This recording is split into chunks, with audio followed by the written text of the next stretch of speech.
It is 8:11 a.m. Pacific Daylight Time, and it's the 23rd day of July, 2026.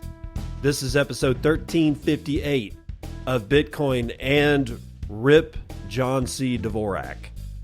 If you don't know who John C. Dvorak is, he's the co-host of No Agenda and I think another podcast called Horowitz and Dvorak, or Dvorak and Horowitz.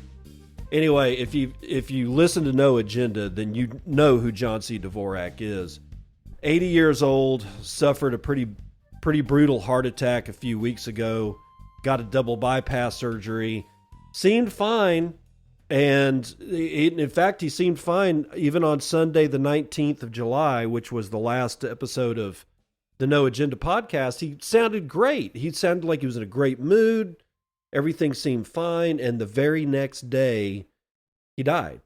And so, my condolences and deepest regrets to John C. Dvorak's family and friends and Adam Curry and all the rest of the people that knew him. I never met him myself, but God, I'd listened to him talk for so long. It's like I knew him. It's bizarre. So RIP John C. Dvorak. Sir, you will be missed. But BitMEX is probably going to be missed as well, because BitMEX is shutting down. That's going to be our lead story. But then we're going to talk a little bit about Michael Saylor's latest interview, where he just unzipped his fly and showed the entire Bitcoin world his ass. I'm going to bring you that part of that interview in audio. Lightning Labs is going to be in the news, as is Banca Stato, a Swiss bank who's launching Bitcoin trading. And then in the second part of the show, we're going to get into Zhibao technology and the continuation of what is the Bitcoin treasury company landscape. Some new information has come out, or rather the whole Hugging Face debacle that happened with OpenAI. There's some new news about what's going on with that, and the distillation situation of Kimi 3, basically kind of harvesting frontier AI models from the United States. That is also going to be in the news. And then we will end the show on a warning. So just be aware. BitMEX to shut down permanently 11 years after Arthur Hayes co-founded the crypto exchange out of the block.co. BitMEX will permanently shut down its exchange on September 23rd, ending an 11-year run for the platform that introduced the 100x leverage perpetual swap. The exchange had been looking for a buyer since February 2025, when it retained Broadhaven Capital Partners to run a sale process. The board of HDR Global Trading Limited, the exchange's owner and operator, reached the decision after a strategic review of the business and the wider crypto industry, according to a Thursday announcement. New account registrations stopped immediately. Arthur Hayes co-founded BitMEX back in 2014 with the stated mission of opening professional-grade crypto derivatives to retail traders. The perpetual swap the exchange built has since become the most traded product in crypto, adopted across thousands of venues. BitMEX pleaded guilty in 2024 for violating the Bank Secrecy Act over an inadequate anti-money laundering program, and was hit with an additional $100 million fine in January 2025, and then President Donald Trump pardoned the co-founders in March of 2025. Users will have 2 months to unwind all of their positions. BitMEX will apply risk limits from August 26 at 4 o'clock a.m., 0400 UTC. That block new positions and permit reduced only trades, and the exchange will force close remaining open positions ahead of the shutdown to wind down the market in an orderly fashion. Anything still open at closure time will be force closed immediately. The exchange said it takes no responsibility for trading losses stemming from a user's inability to close positions before the deadline. All staked BitMEX tokens have been unstaked and returned to holder accounts. KYC'd users who fail to withdraw by the closure time will be charged a monthly account fee of $50, equivalent to 1% per annum, or 1% of your value per annum, whichever is greater, on remaining balances. That fee can rise over time with advance notice for accounts that stay funded. Withdrawals will still function after closure time, and users will retain login access to view balances and transaction history. BitMEX flagged potential processing delays tied to network conditions, pointing to Bitcoin block confirmation times that can run up to an hour and constrain throughput from its fixed pool of addresses. The exchange has warned users to watch for phishing attempts exploiting the wind down process and said no expedited nor priority withdrawal service exists.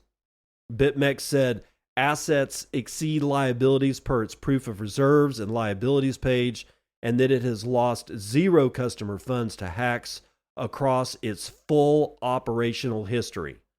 BitMEX did not disclose what the strategic review found or whether the sale process that began last year produced a bidder. That's the article. And in a way, it's sort of an end of an era, but in another way, it's kind of not. And what do I mean by that? It's the end of an era when it comes to those of us who would sit on Twitter or have Twitter open, whether you were looking at Twitter or you were just keeping it open and doing other things. You would eventually see on a daily basis at least 2 or 3 mammoth liquidation events being tweeted out by the BitMEX liquidation bot. And BitMEX, the very first paragraph of this story tells a lot of BitMEX's history.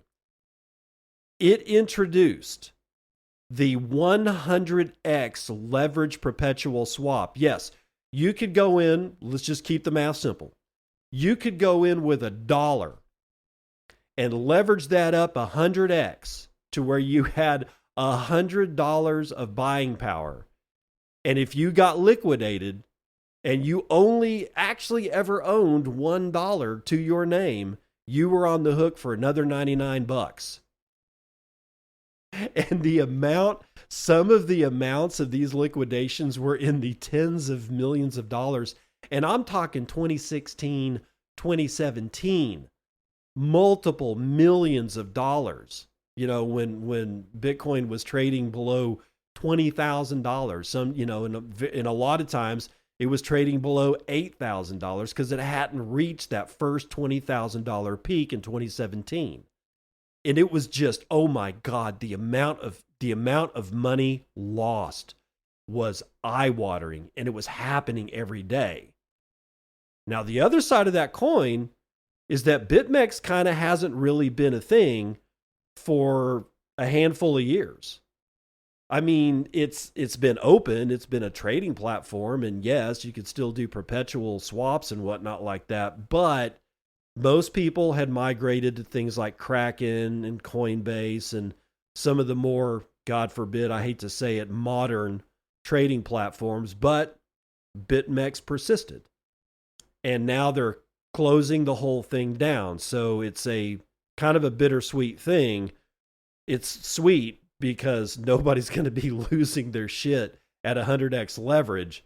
And it's kind of bitter because it's a large part of Bitcoin's history.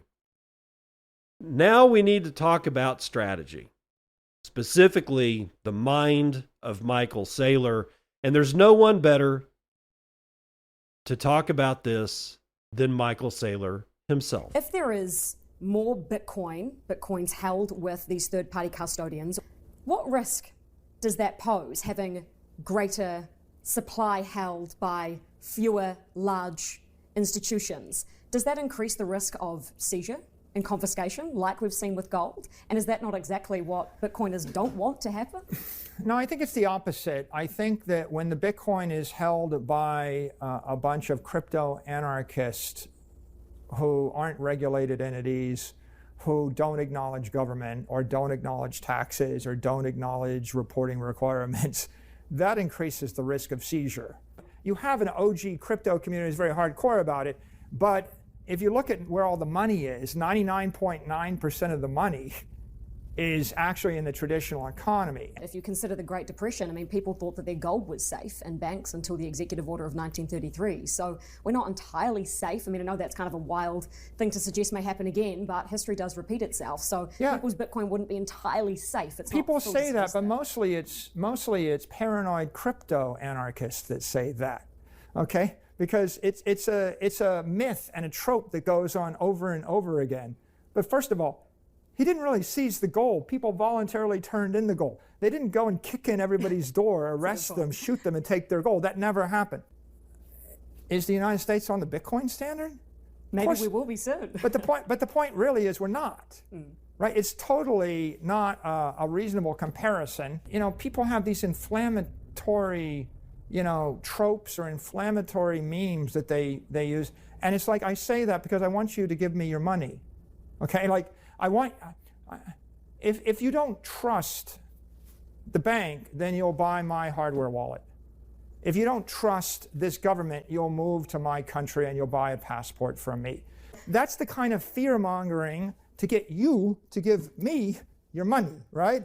And I use it to sell you a gun, to sell you a hardware wallet, to sell you an account, to sell you a financial advisor, to sell you an insurance policy, to sell you fill in the blank.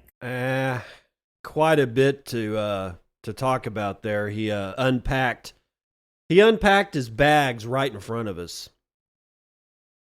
And at this point, I just don't have very much respect for Mr. Saylor at all. And one of the reasons is he attacked a lot of people all at once. Now we are all just crazy. We're all Bitcoin anarchists, and we don't have any, respect at all for, keeping ourselves out of jail by paying taxes. No, we're just going to all evade taxes. But then he made an attack specifically on Katie the Russian at the very end of that. If you didn't catch it, he said, sell you a passport to another country because, you're a Bitcoin anarchist. There's only one person really in the Bitcoin realm that is actually doing that, and that's Katie the Russian. She's over at Plan B. That's what he's talking about. So he's making attacks on, how to say, I'm trying to figure out a way to say this. He's making an attack on, a generalized attack on Bitcoiners and our mental dispositions all at once. But then he's attacking a specific person, and he actually attacked a couple of specific persons, but I'm really picking up on Katie the Russian because she's the only one that actually sells passports. But the notion that I would buy a hardware wallet because I don't, trust the banks, and that's a problem for Mike.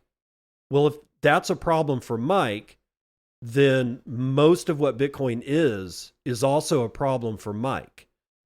I have no idea what this guy is doing at this point, but with this particular piece, he's basically alienated, I don't know how many people, a lot. He's alienated a lot. And it's times like this when you're giving an interview that it's just best to keep your mouth shut, and he can't. That's one of the problems with Michael Saylor. He will not stop talking. I know, I'm a podcaster. It's my job to talk, but that's a different realm. I'm not giving the interview. When somebody gives me an interview, like when I'm on, somebody else's show, like Once Bitten and with Princey, I know that every once in a while you have to stop talking, and Mike can't do that, and it gets him into trouble. And this one is the most egregious set of statements that I've ever heard him say before. because all of this was just a direct attack on Bitcoin. But he doesn't seem to be stopping there, because Strategy has led a group that is pledging $15 million to quantum-proof Bitcoin network. Zoltan Vardai is reading this one, or writing this one from Cointelegraph. Michael Saylor's Strategy announced the launch of the Bitcoin Security Consortium, a group of financial institutions and Bitcoin companies supporting the long-term quantum security of the Bitcoin network. The consortium pledged an aggregate $15 million over the next 3 years to support developers securing the Bitcoin network against the threat of quantum computing breakthroughs, Strategy announced in a Thursday press release. Other founding members include Anchorage Digital, ARK Invest, BlackRock, Block, Blockstream, Coinbase, Fidelity Digital Assets, and Galaxy. The consortium's day-to-day work will be coordinated by Mike Schmidt, who serves in a volunteer capacity and is the executive director of Brink, a nonprofit that supports Bitcoin open source developers. On Wednesday, Galaxy Digital themselves pledged up to $5 million in grants for developers working on Bitcoin's quantum security and elected a council of quantum advisory experts to research quantum-resistant migration solutions. Bitcoin's quantum security is a growing concern in the community, yada, yada, yada. Yeah, we know. BlackRock's global head of digital assets, Robert Mitchnick, said that Bitcoin core developers do incredibly important work and that the asset management company was pleased to make significant additional funding available to support Bitcoin's long-term security needs. That's the end of the article. And it's not like I don't want developers to be funded. I do. I do. But especially after listening to Saylor go off on the very people that he, at this point, is seeking to quote-unquote help, it makes me wonder where his loyalties actually lie. And I don't think his loyalty at this point is at all with Bitcoin. That my trust in that has been degraded over time, but whatever was left it burned, just like Michael Saylor's reputation. Please understand, if you have never heard this said before, please listen. It takes years, sometimes decades, to build a reputation and trust amongst people. But it will take a second to light a match and burn it all down. And Michael Saylor's done that. So now this whole announcement of this $15 million over 3 years, which, by the way, is a pittance. You know how many Bitcoin core developers there are? And outside of core, do you have any idea how many Bitcoin developers just in general that there are?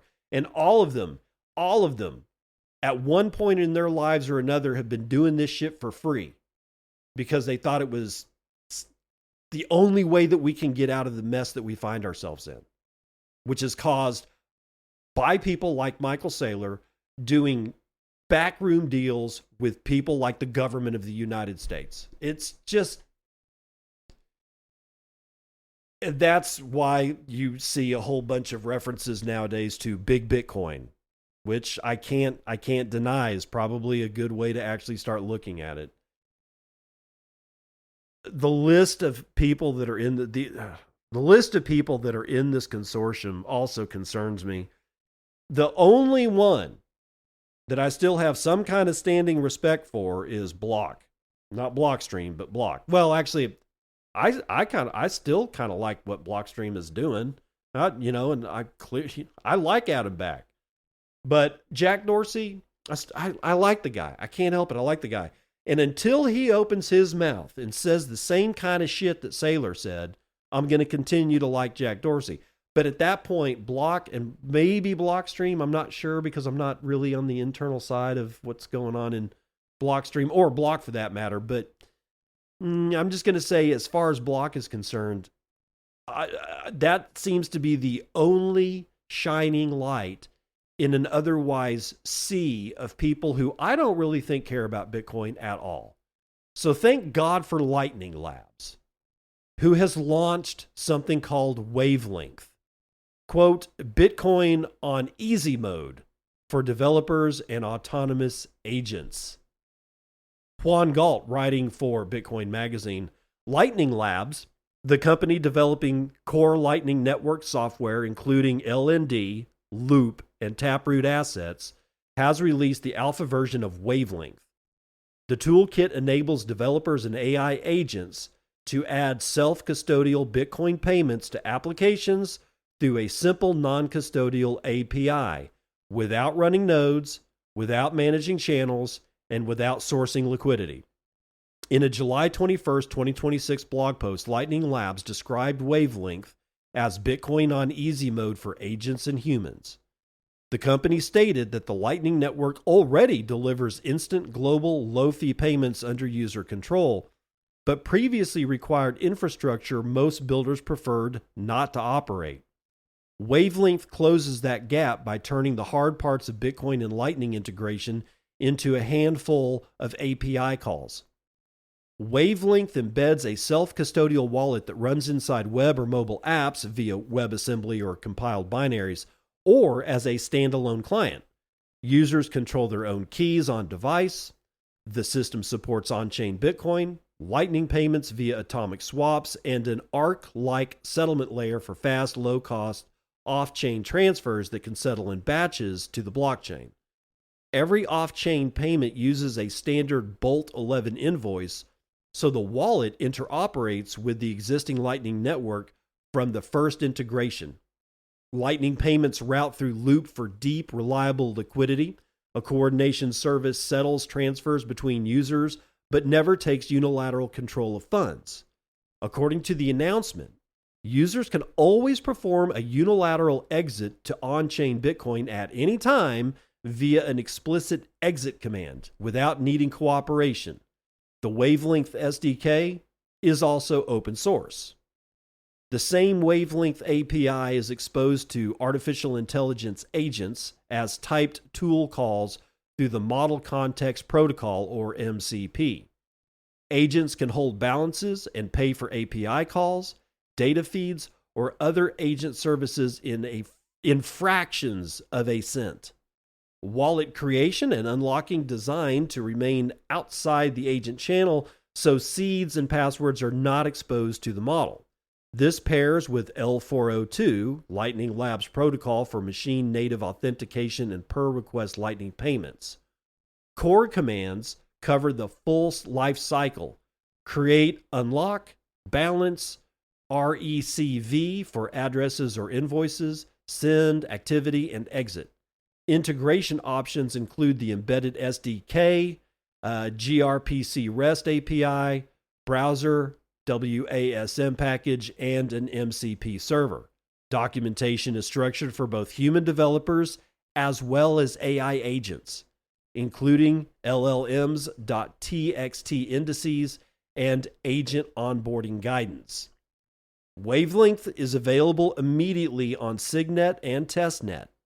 Mainnet access is, however, invitation only, and interested parties can request it after installing the toolkit.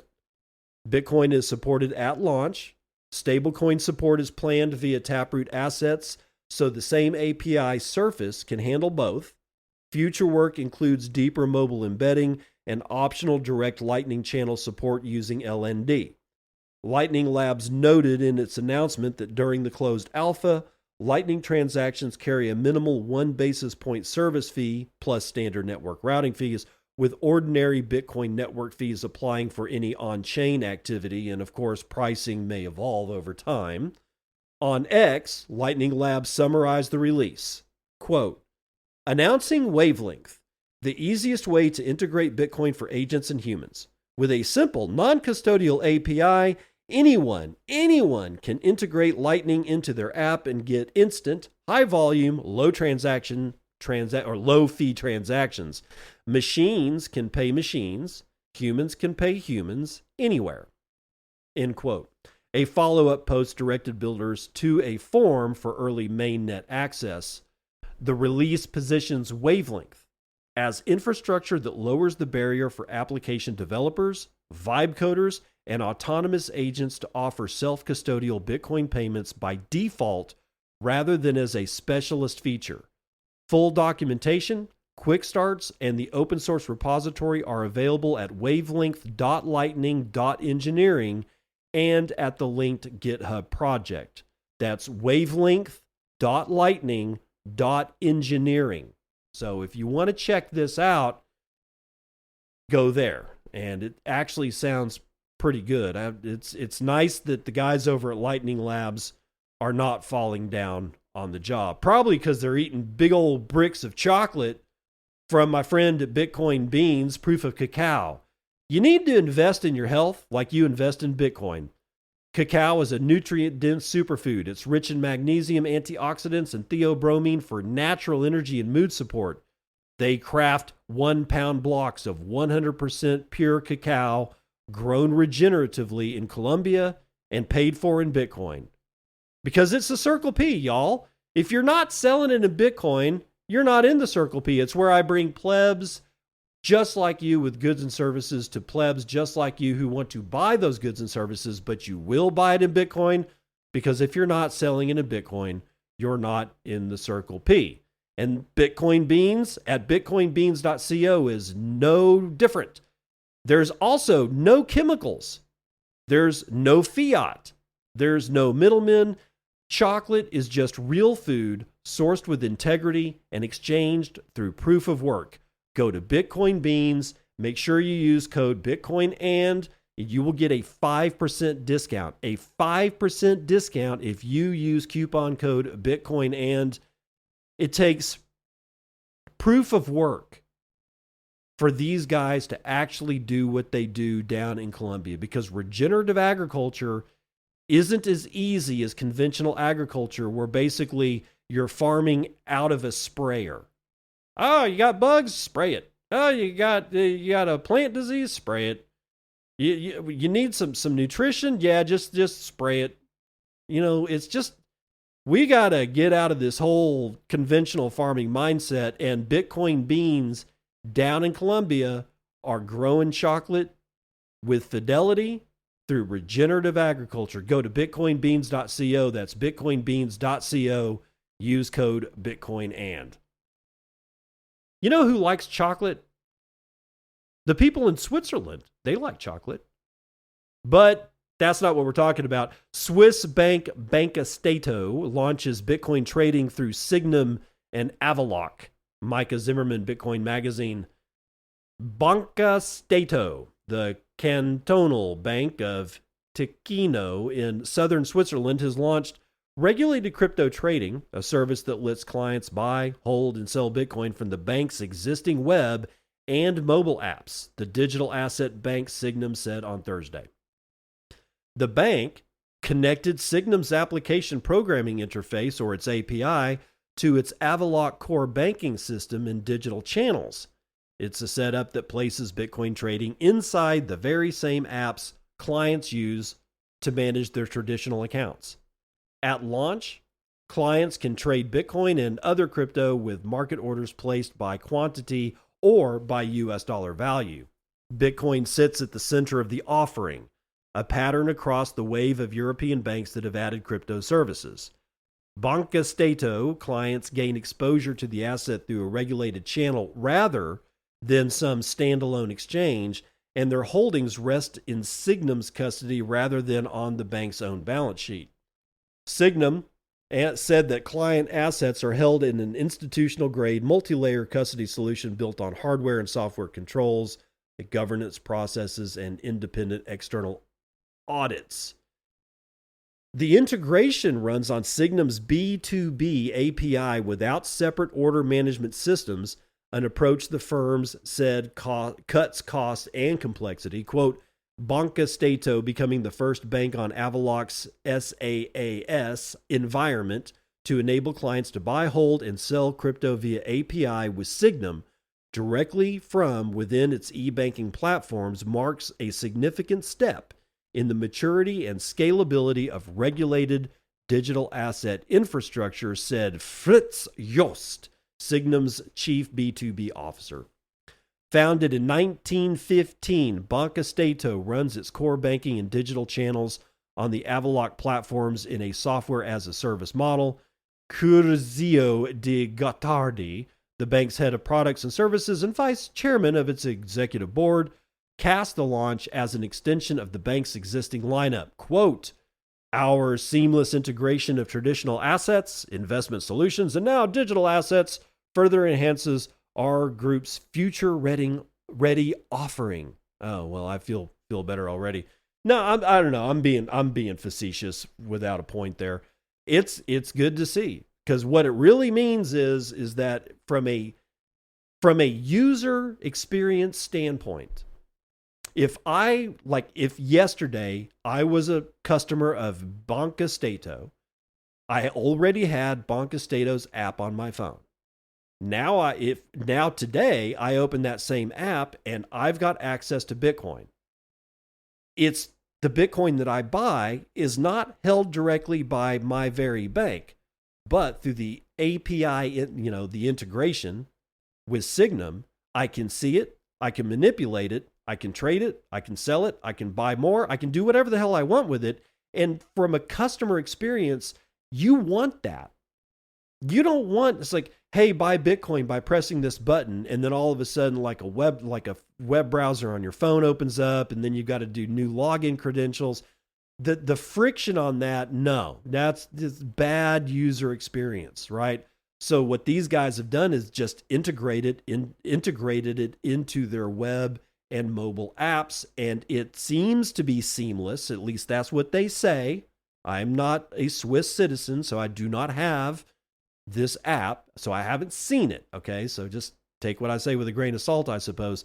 But this is what you want. You don't want to make people think. In fact, there's a whole book about user experience called Don't Make Me Think. It's how do you design services and products that are easy to use, out of the box, that are intuitive, so that you don't have to have a huge instruction manual to use them. And this is one of the guiding principles behind most of Apple's products, like the Mac and the iPhone and the iPod when it was around, and the Apple Watch. It's just intuitive, because you don't make people think when you design shit. So hats off to the guys over at Switzerland. Let's run the numbers.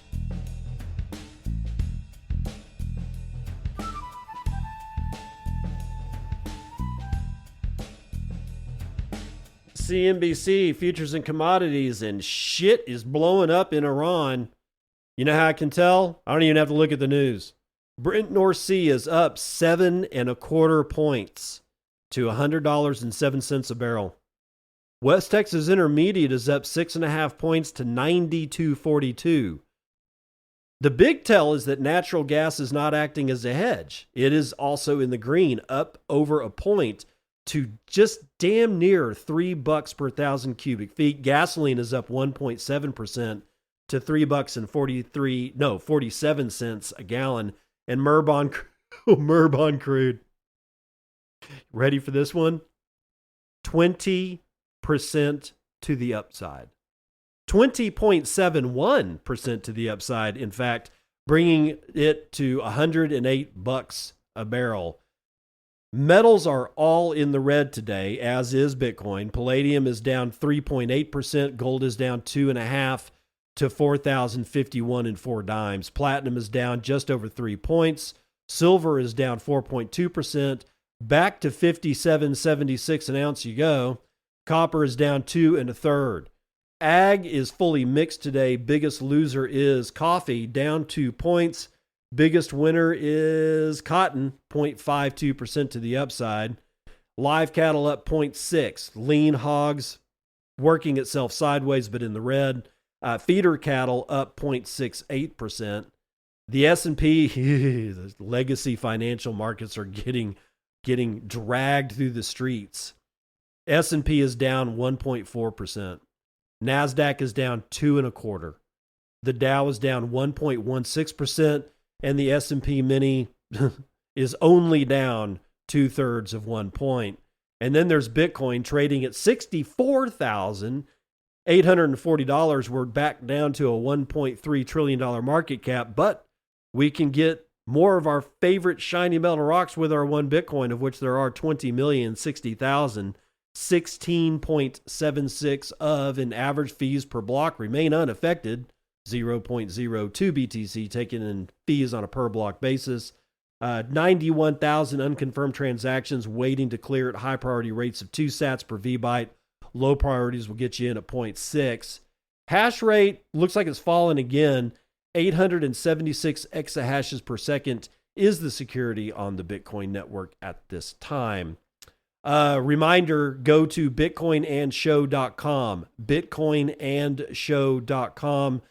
About 2 to 3 times a week, I will select one of the daily shows. I will turn it into basically like a short readable format so that you kind of get the lay of the land of what I talked about, mostly talked about in that day's episode. I'll give you some nice artwork.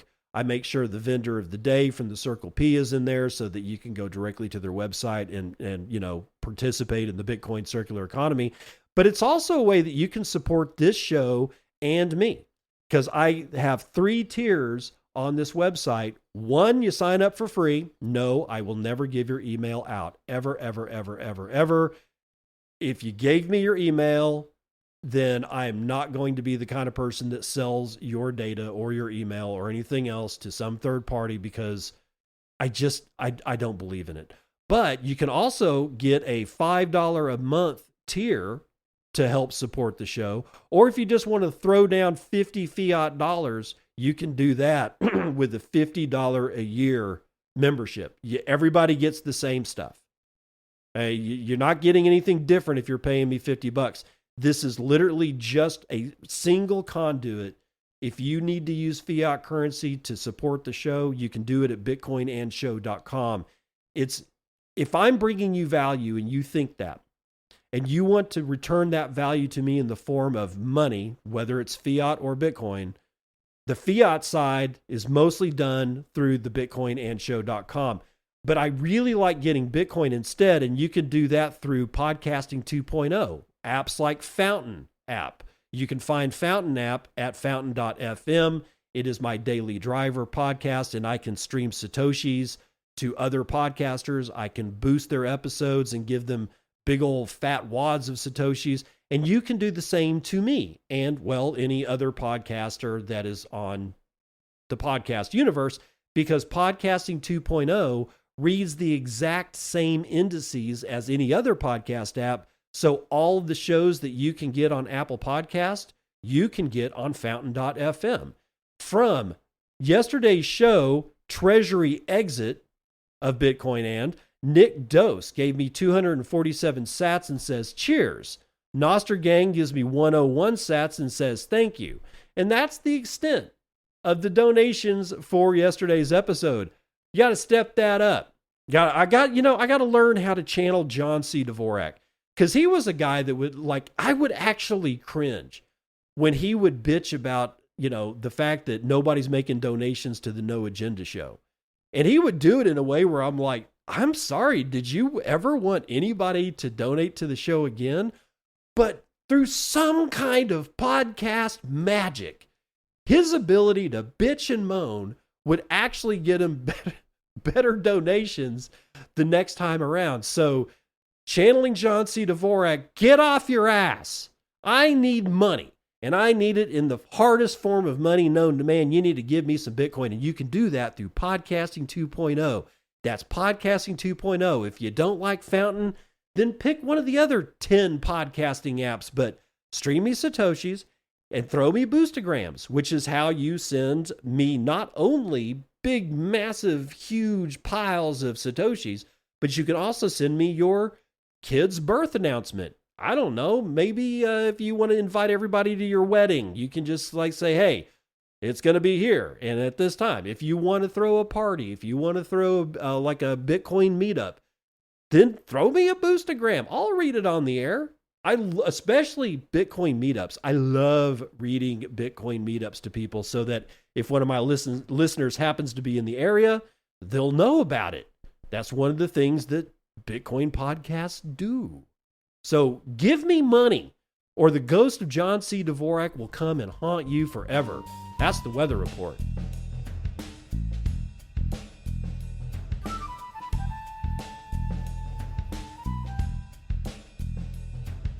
Welcome to part 2 of the news that you can use. I got a little aside here.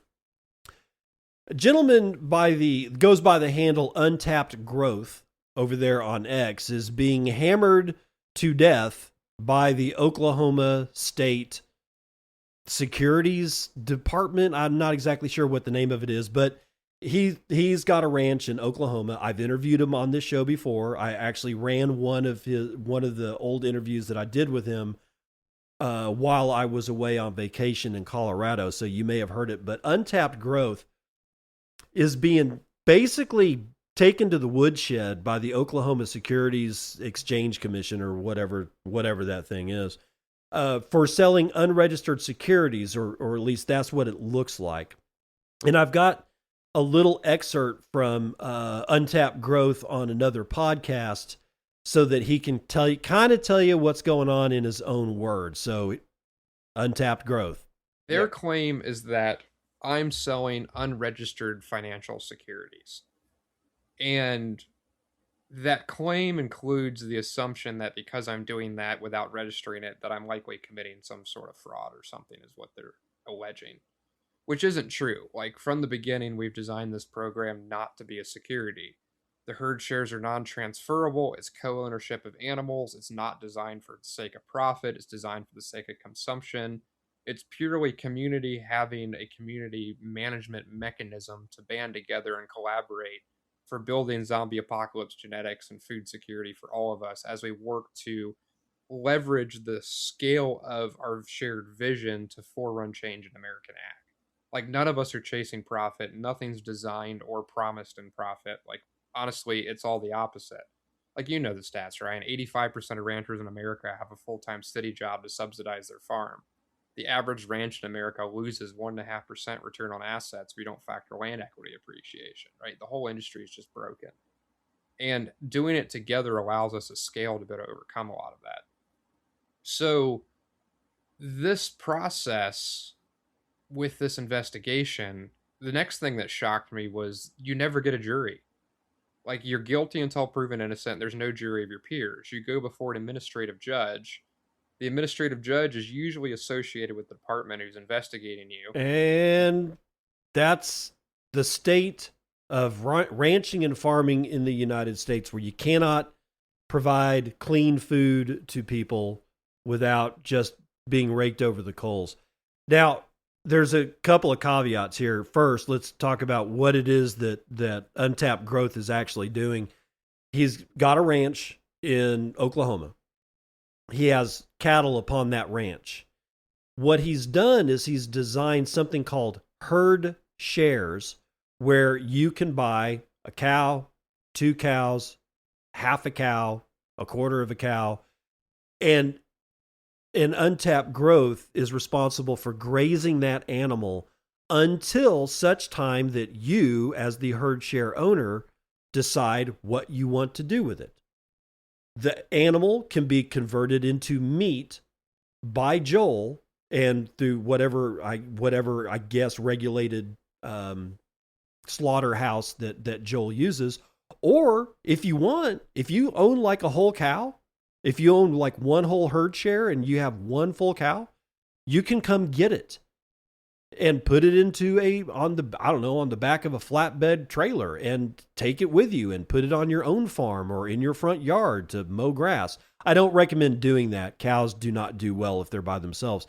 But what this is not is a situation where you can go to Joel like after a year and say, "Hey, how's my cow doing?" And or Untapped Growth says, "Hey, your cow's doing great, man. It's like gained all this weight. It's awesome." And then the herd share owner says, "Okay, well, I want you to sell it to Sam, and I want you to cut me a check for the proceeds." No, not only will untapped growth not do that, when you sign the herd share agreement, you agree that you can't, it's not transferable. You can take possession of the animal. You can take possession of the meat that comes from the animal.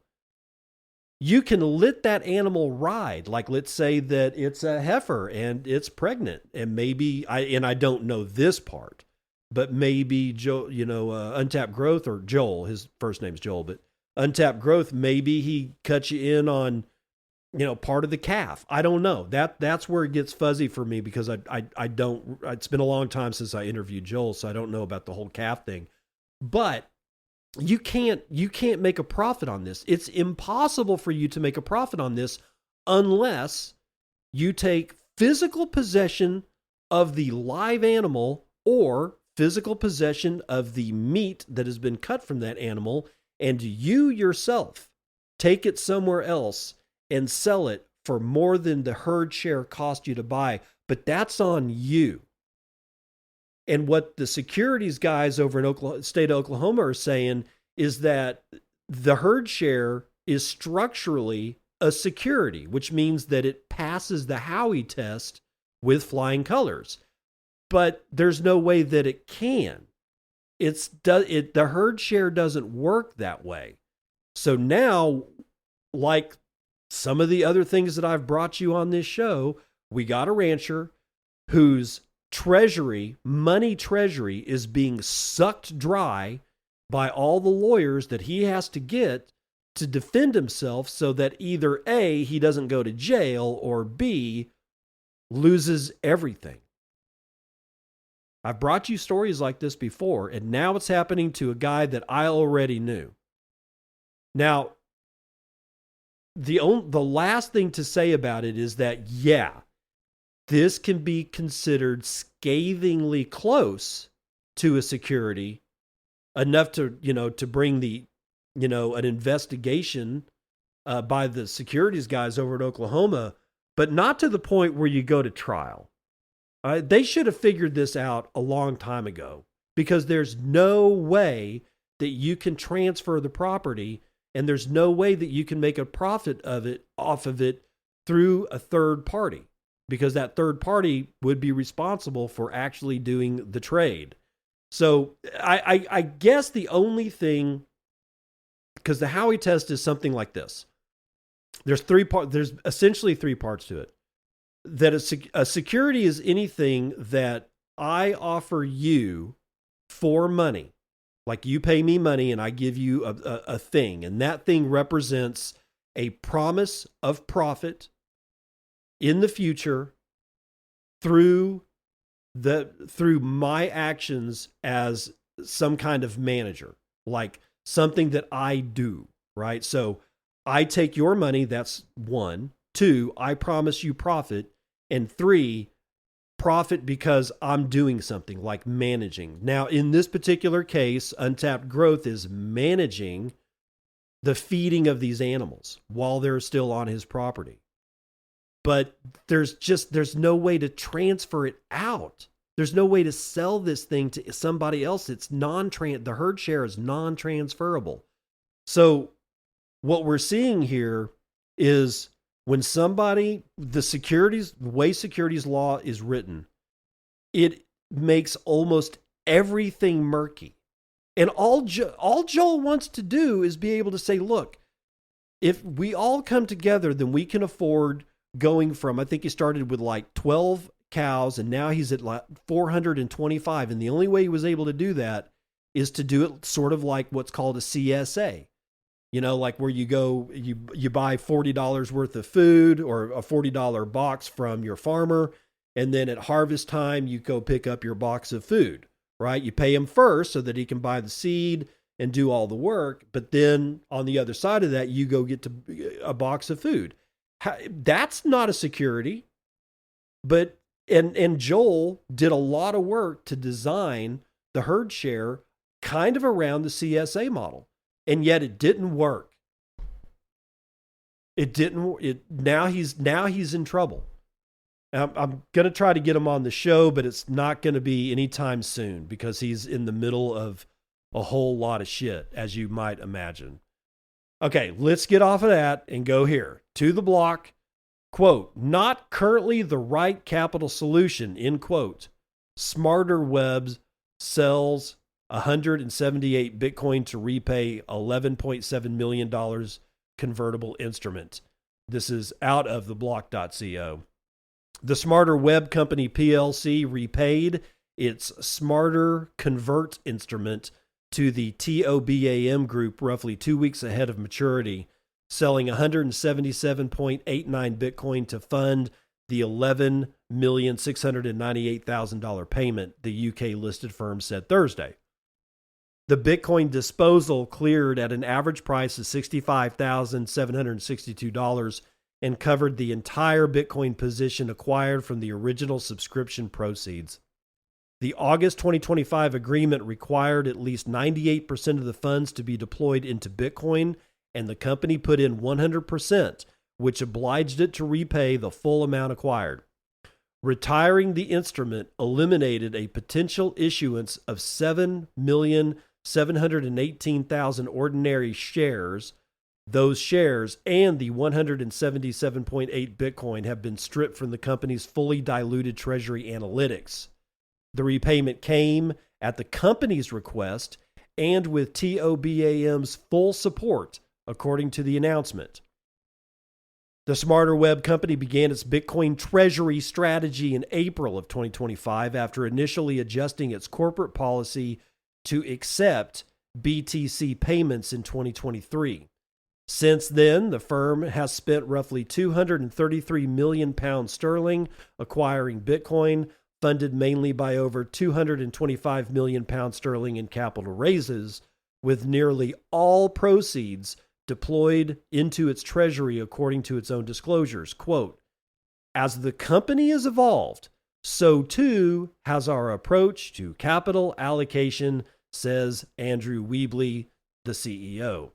He added that the company does not currently view fiat or Bitcoin-denominated convertible instruments as the right capital solution, while still recognizing their potential benefits.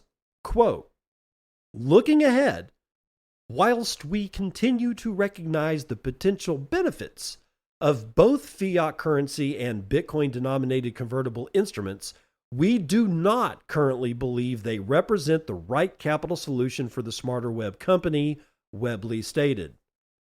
The Smarter Web Company says it still holds 2,700 Bitcoin following this disposal. Earlier this week, TD Cowen cut its price target on the stock by 36% on a revised Bitcoin outlook. SWC shares gained almost 2% early Thursday despite the BTC sale, price data from the London Stock Exchange shows. So the Smarter Web Company bailed out of, 700 Bitcoin. Is that what it was? Yeah, so somewhere around here. I'll be able to tell you. I should remember. What the hell? Oh my God, I can't. Whatever. Yes, 177 Bitcoin. That's what it is. 177 Bitcoin. But that's not the big story. The big story here is that they're saying these convertible debt instruments are bullshit. Oh, welcome to the party, pal. And if for whatever reason, if you're not connecting the dots, and that's okay, maybe you haven't had enough coffee yet. That's what Stretch is from Sailor in strategy. These are convertible debt instruments. Well, actually, that one's a perpetual debt instrument. But there's other things like these senior convertible note situations that Michael Saylor basically designed, and everybody followed suit, except all the Johnny-come-latelys are going to be, burnt to the ground because they bought it too high of a price, and now they find themselves in the middle of a bear market, and things are not going well for them, and they need to liquidate their positions. And I expect that Web Service or Web3 company or whatever the hell, Smarter Web Company, will liquidate even more Bitcoin as time goes on. But in a way, and while that sounds bad on the surface, you got to admit, man, nature is kind of healing. Now, what strategy does in the future, I have no idea at this point. I can't wrap my head around sailor bouncing around between I'm never going to sell to now I'm going to sell, from Bitcoiners are the best thing since sliced bread to Bitcoiners are just fucking toxic maximalists and they're all anarchists and they shouldn't even have their own Bitcoin. Because that's essentially what he said in that piece, is like, yeah, self-custody sucks. Don't go buy a hardware wallet because, you know, you're an anarchist because you're a Bitcoiner. Holy shit. So I have no idea what strategy's plan in the future is, but from further down the stack of these Bitcoin treasury companies, nature seems to be healing. Or is it? Because NASDAQ listed Zhibao Technology is going to take 3,500 Bitcoin in proposed PIPE financing. This is out of Bitcoin Magazine. Zhibao Technology, a Shanghai-based insurance technology firm listed on the NASDAQ, said Wednesday it has signed a non-binding term sheet for a stock sale that would be paid for in Bitcoin, about 3,500 coins worth, near $220 million at current prices. The deal, a private investment in public equity known as PIPE, would have a buyer named Joyer Tech and Information OPC subscribe for Zhibao shares with consideration the company expects to include about 3,500 Bitcoin. The figure remains subject to final valuation and custody arrangements, of course, an audit and regulatory review, as well as definitive agreements. But Zhibao stressed that the term sheet binds no one and that the transaction may change or it may even fall through. The structure hints at a familiar move. Zhibao, which pioneered a 2B2C embedded insurance model in China and launched the country's first digital insurance brokerage platform in 2020, would keep running its existing business at first. Yet the buyer would name a majority of the board of directors, at closing of this deal, a control transition that would hand the newcomers the steering wheel while the current team minds the legacy operations until a later separation, disposition, and other restructuring.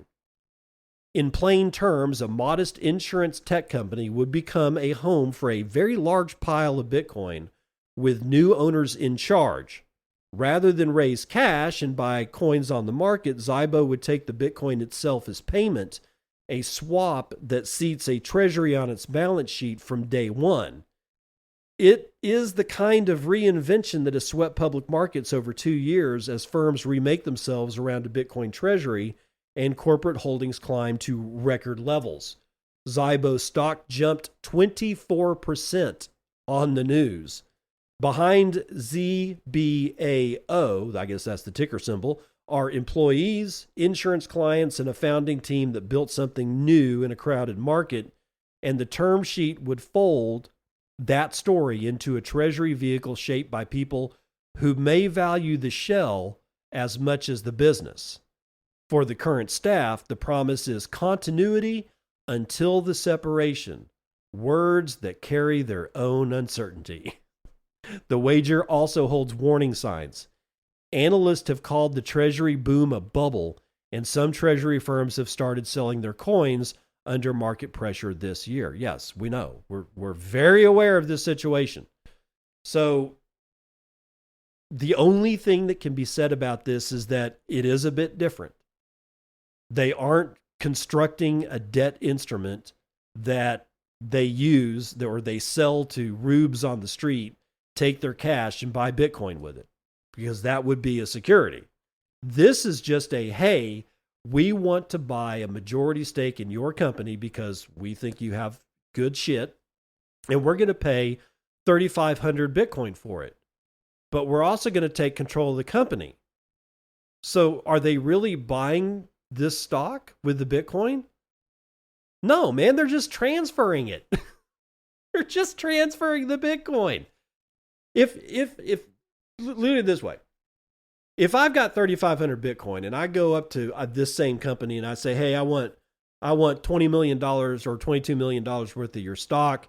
Here's 3,500 Bitcoin. Would you take it? And they say, sure. But I don't get a chance to, repopulate their board of directors.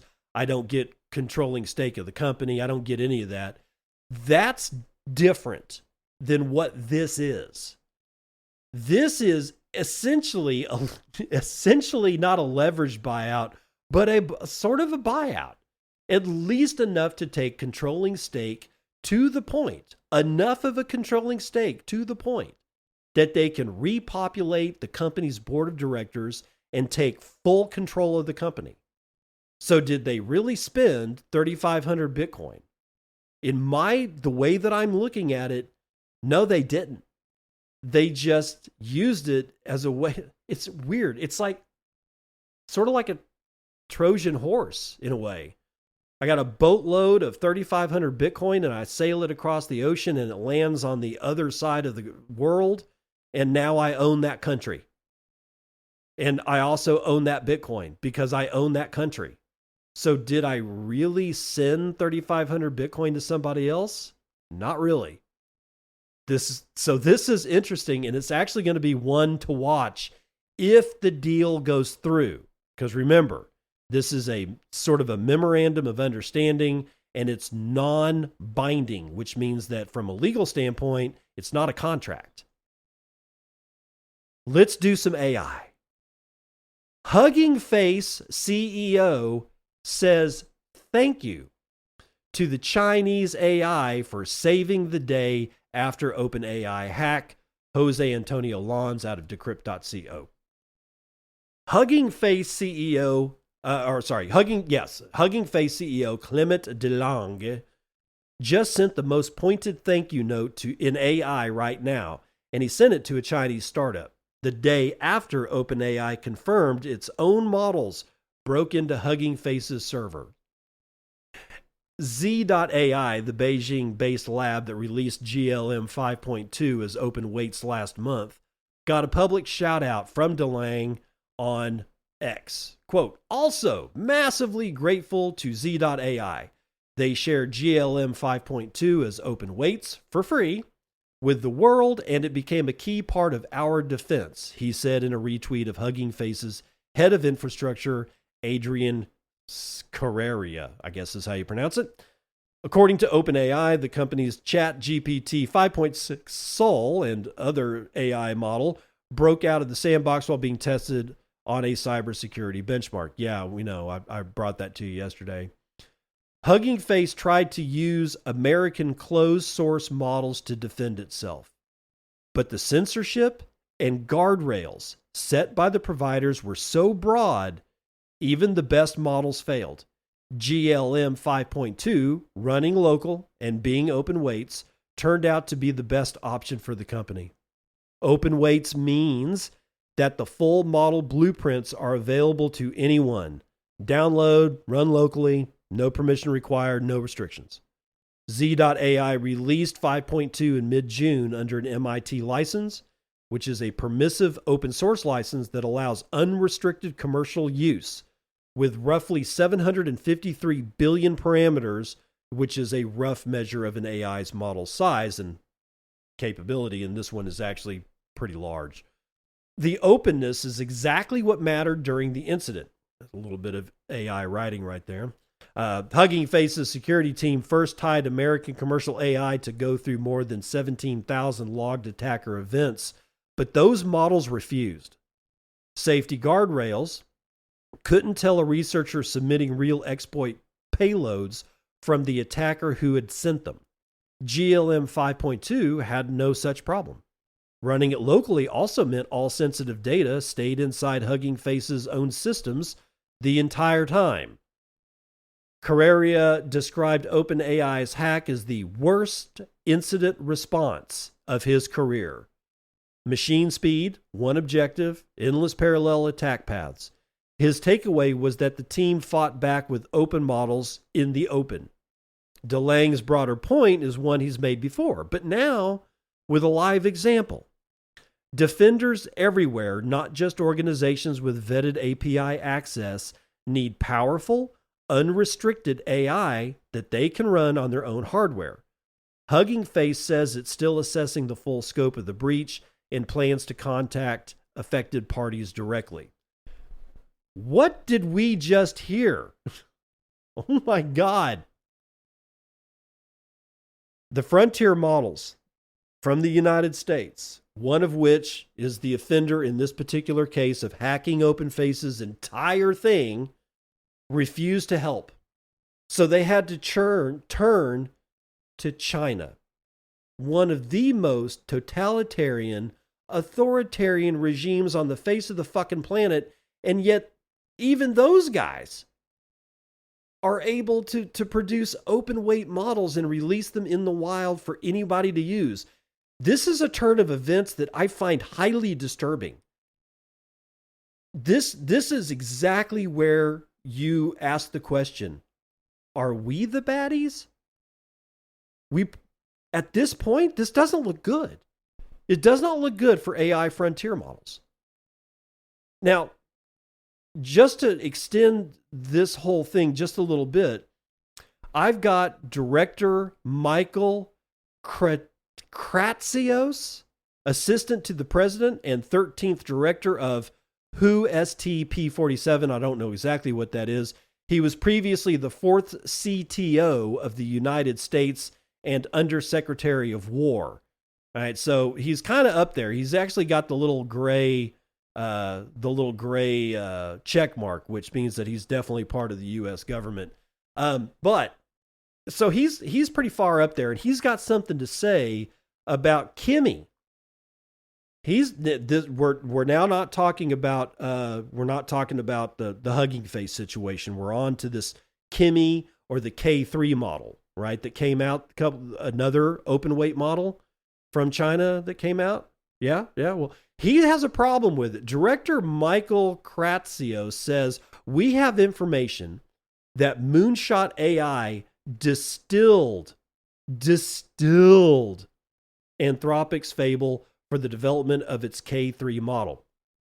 To do this, they developed a sophisticated internal platform to conduct large-scale distillation against U.S. models, allowing them to quickly switch between multiple methods of access to avoid detection.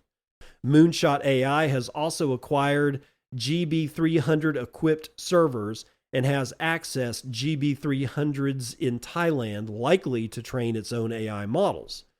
The United States strongly supports the free and fair development of AI, including a thriving competitive ecosystem that spans frontier models, specialized systems, open source frameworks, and open weight models.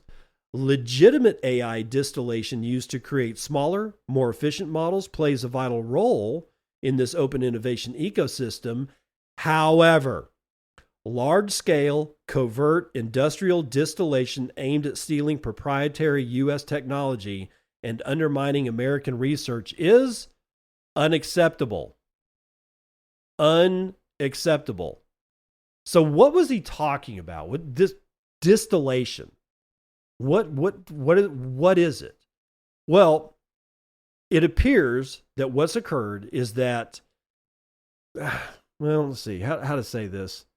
Moonshot sent Anthropic's Fable model a very large number of carefully designed prompts.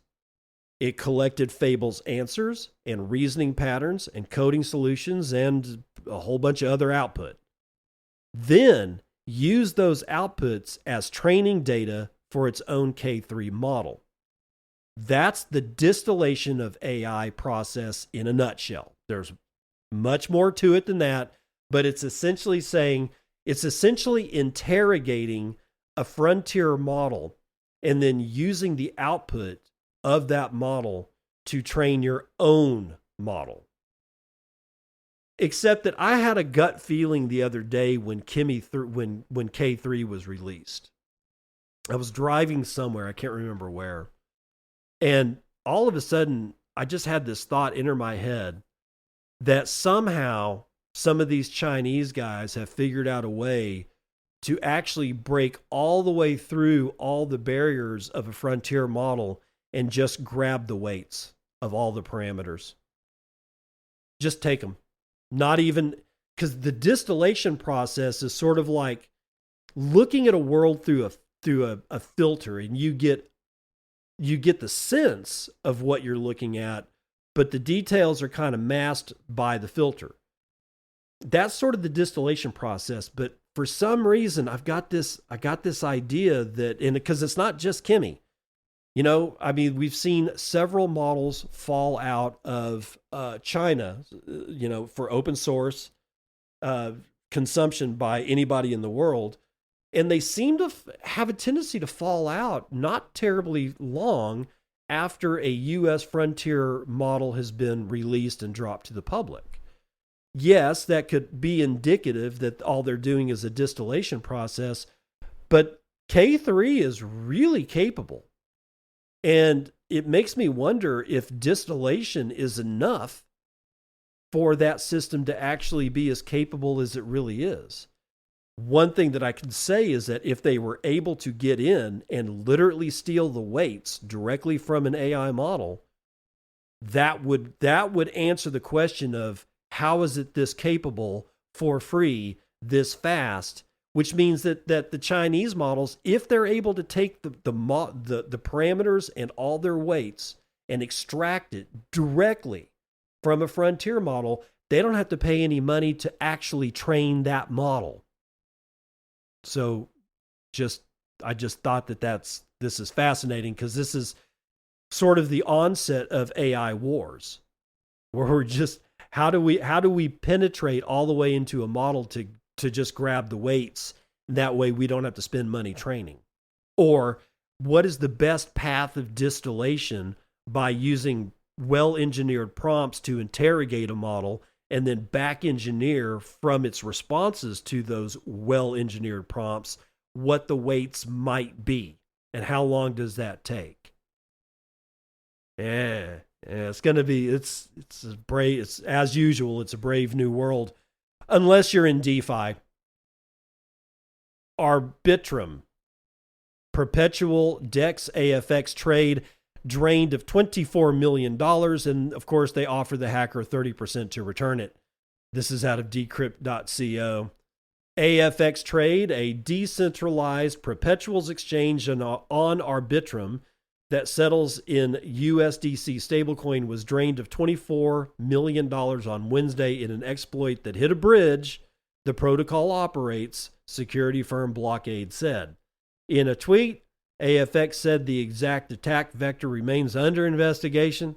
The on-chain money trail shows that the attacker bridged the stolen USDC to Ethereum and swapped it for 12,468 ETH, which is now sitting in a single wallet, according to PeckShield.